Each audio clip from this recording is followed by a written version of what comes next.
Kecelakaan maut terjadi di simpang Jalan Gatot Subroto Timur dan Jalan Genetri depan Maliping Ward, Tonja, Denpasar Utara pada Senin 23 Oktober malam. Insiden yang melibatkan mobil dan sepeda motor tersebut mengakibatkan satu orang tewas dan satu lainnya luka-luka. Menurut Kasubmas Poresta Denpasar AKP Ketut Sukadi, korban tewas bernama Inggit Widianto, 24 tahun. Saat kejadian, pemuda itu mengendarai sepeda motor Honda Scoopy sambil membonceng Basori Setiawan 24 tahun. Sementara itu, mobil yang terlibat kecelakaan dengan korban adalah Kijang Innova yang dikemudikan Verigo Wanasuka 49 tahun. Peristiwa tragis ini bermula ketika korban dan rekannya yang menaiki Honda Scoopy melintas dari arah timur menuju ke barat.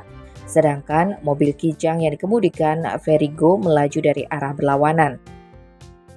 Sesampainya di tempat kejadian perkara yang terdapat persimpangan, mobil hendak berbelok ke kanan atau ke arah selatan. Namun pengemudi kendaraan roda 4 tersebut diduga tidak berhati-hati dan kurang memperhatikan kendaraan dari arah timur. Alhasil, hal itu membuat pengendara motor terkejut dan menabrak bodi mobil sebelah kiri dengan keras sampai terlihat penyok. Lalu pemotor dan rekannya tersebut terpelanting, akibatnya Inggit mengalami luka pecah atau cedera kepala berat.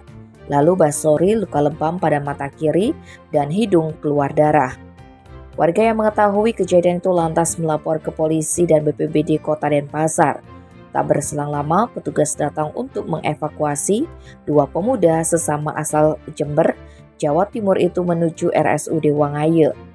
Sayangnya sesampai di rumah sakit, Inggit dinyatakan meninggal dunia. Satlantas Poresta Denpasar telah menangani kasus ini dan melakukan olah TKP guna proses lebih lanjut. Tim Bali Express melaporkan.